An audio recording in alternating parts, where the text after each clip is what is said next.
Hello, welcome back to some Final Cut Pro training. This is Brian Shipman. Today we're covering audio, overlaps, and keyframes and everything else I can think of.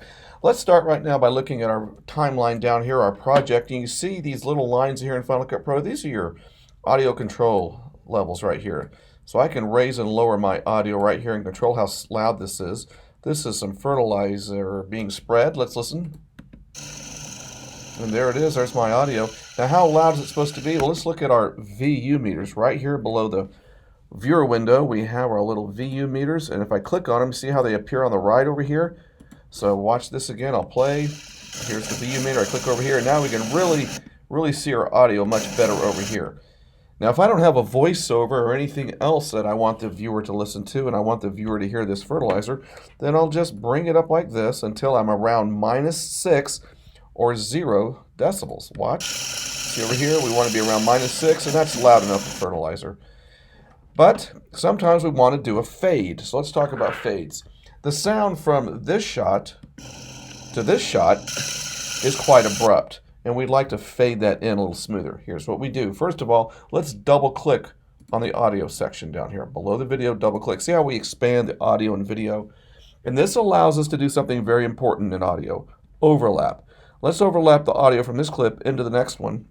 All I do is put my mouse down here by the edit, and then I click, hold, and drag it to the left. Look, it kicks that one previously out of the way underneath.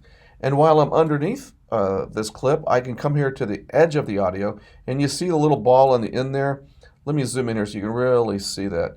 I'm going to zoom in on that, and you can see this ball right here that appears only when my mouse is there. Look, it's gone. Now it's there. And if I click and hold, I can make a fade. Look at that, I faded. I faded in the audio of the next clip under the current clip that we're watching. Likewise, I can come to the other one and I can fade it out, and now it will sound like this. And so you see, we more gradually got into that. It's not as offensive to the ear. Maybe you want to overlap and fade, maybe you don't. Many times it's the client that will decide that. But if you don't want the audio from each shot to change with the video so abruptly, you can fade in using those little audio balls, as I like to call them, or handles. Okay, so that's fading with these little audio handles. Again, how did we do that? Real quickly, put it all back. First thing we did was double click on the audio to expand, right? Double click, and then I drug this audio out. Then I grab the balls and I fade, and we've done that. Now we do these kinds of fades with B-roll, with footage. We would not want to do this with interviews, and let me show you what I mean. I've got an interview right here. Let's go and grab this interview first. Let me turn on my waveform up here so I can actually see the audio there.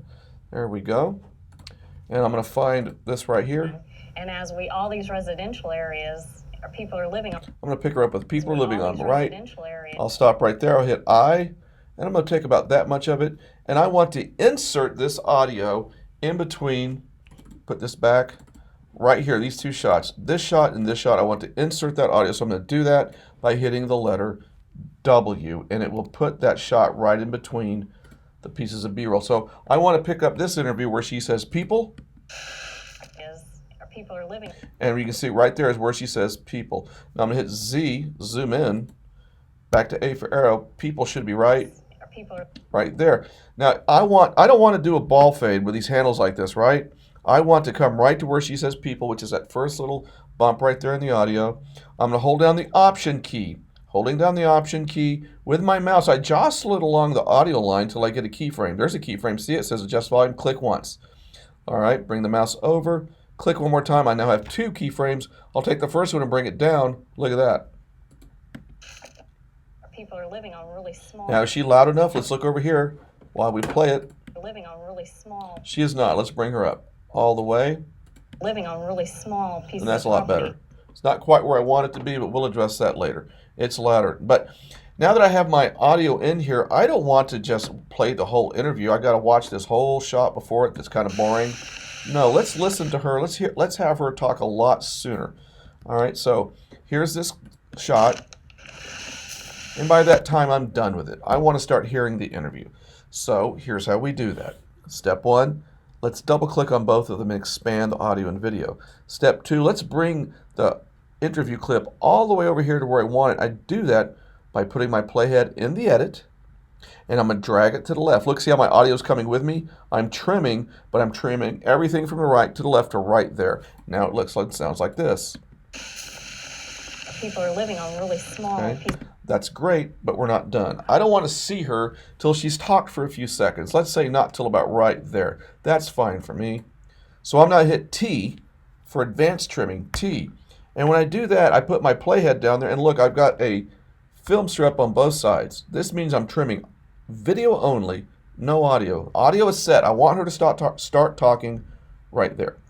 So again, with T held, I bring this over, and look, now I'm trimming the video, not the audio. Audio is staying where it was. And I can see up here in the viewfinder when that fertilizer is done filling up in there. So watch right there. Looks like it's done right there. So I'll stop, and that's where we'll see the interview. Here we go. People are living on really small pieces of property, but they tend to over-fertilize. And so when they over-fertilize and don't do it properly, I've got it. Now I need to decide where this is going to end. I'm going to say it's going to small end. pieces of property, but they tend to over-fertilize. And I'm going to say it fertilized. So I'm going to trim that back so she's on screen a little bit longer. People are living on really small pieces of property, but they tend to over-fertilize. Boom, done. That's where I want to end her. So I'm simply going back to A for arrow, trim it over, trim the video over too.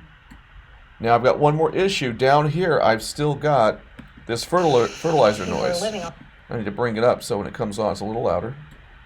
Looks like this. people are living on And we're covering her up. So let's take the natural sound of that fertilizer, make a click, drag it down. Looks like I got a keyframe left over from another lesson over there. Let's get rid of it. And now this will fade down as she fades up. Here's the important thing about fading interviews. Listen up. We don't want to hear the voiceover from the interview fading, right? The fade has to be done before she starts talking. Listen. people are living on really This is what we don't want to do. This fades all the way into her audio, and she's fading while she's talking. Listen. people are living on really small pieces. See how she got loud as she was talking? We want her full up when she comes on. We want that fade done before she says people right there. People are living on really And that's what we want to do. So again, just to kind of recap, we want to double click on the audio first, right? So you come in here, you double click on both of them.